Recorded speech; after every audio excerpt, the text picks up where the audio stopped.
All right, listen up, security community and network defenders. Consider this an immediate Code Ninja security advisory. Right now, we're tracking a highly critical, coordinated vulnerability disclosure that is actively targeting SonicWall SMA1000 appliances.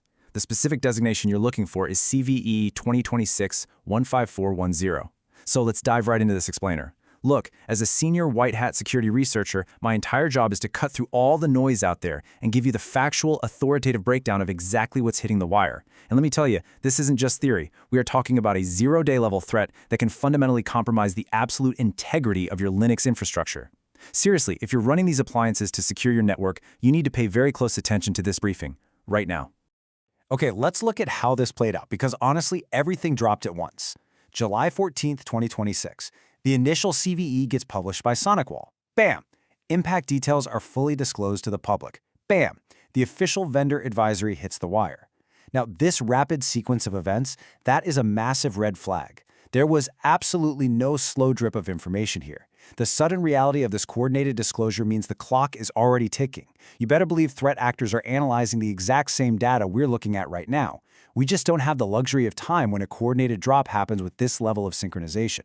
So, what does this all mean for us? Well, the absolutely crucial point of this advisory is action.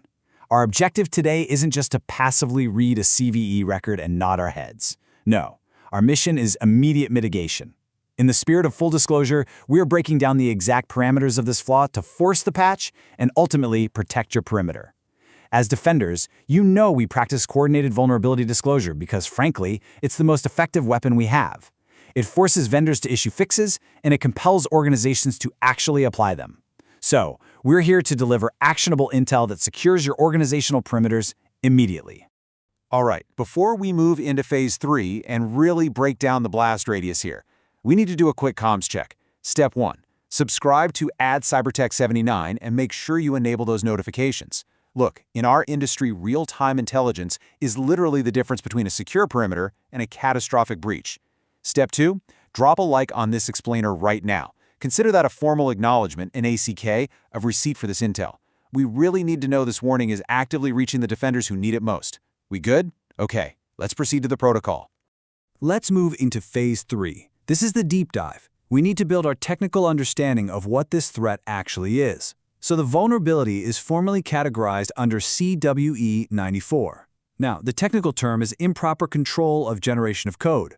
But down in the trenches, we just call this a code injection vulnerability. Specifically, this flaw exists post-authentication, and it's sitting right within the SMA1000 Appliance Management Console, or the AMC. What this means is that under specific conditions, the system just completely fails to properly sanitize the input. Think of it kind of like a website form that blindly executes whatever text you type into it. It essentially allows an attacker to inject their own malicious instructions straight into the console's workflow. It's a real nightmare scenario. Now, what's really fascinating and honestly terrifying about this is the stark contrast between the barrier to entry and the resulting blast radius. On one hand, you have the prerequisite, right? Remote authenticated administrator access. And yes, absolutely, that is a high hurdle. The attacker must already have gotten their hands on admin credentials. But look at the impact. If an attacker manages to compromise an admin session, they bypass intended restrictions entirely. They achieve arbitrary OS command execution. That means they can literally run whatever commands they want directly on the host Linux system. So it's not just a localized console breach, it is a full system pivot. An attacker can easily use that foothold for a total OS takeover. Okay, so you need to instantly verify your infrastructure's exposure. The disclosure explicitly confirms this impacts SonicWall SMA1000 products operating on Linux platforms. So I need you to grab your asset inventory right now and check it against these exact version branches. Are you running the 12.4.3 branch? Well, if your build is anywhere between 03245 and 03434, you are exposed. Are you on the 12.5.0 branch? Then build 02283 through 02800 are completely vulnerable. If your systems fall within these specific Linux build parameters, you are currently at risk of post-authentication OS command execution. Seriously, do not just assume you're safe. Actually go and verify those build numbers. And that brings us right to your critical mitigation protocol. If you are a network administrator listening to this explainer right now, you must lock down your admin sessions immediately. Go and review the official vendor advisory. The reference number is SNWLID-2026-008.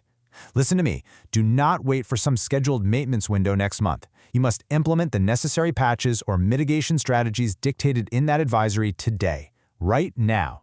Securing those administrative sessions and applying the vendor patch is literally the only way to close this critical gap in your armor. All right, moving into phase 4, the ethics. In the security community, we always make sure to give credit exactly where it's due. The official documentation formally credits Adam Bobbis, he's a SonicWall PSIRT finder, for the initial discovery of this code injection flaw. So we acknowledge this white hat discoverer for really doing the heavy lifting here. But the whole reason we're broadcasting this urgent disclosure today is based on a foundational ethical code. Users must know. You simply cannot defend against the threat that you don't even know exists, right? This full disclosure is a mandatory step for global perimeter defense. We're dragging this out into the light so you can actually protect your systems. So we've outlined the rapid timeline, we've defined the CWE94 code injection, we contrasted that tricky admin prerequisite with the absolutely devastating remote code execution impact, and we've given you the exact build numbers and the vendor advisory you need to patch. The intel is in your hands now. So I'll leave you with this question. How confident are you that every single admin credential in your network is fully secured against a session hijack right now? Stay vigilant, stay secure.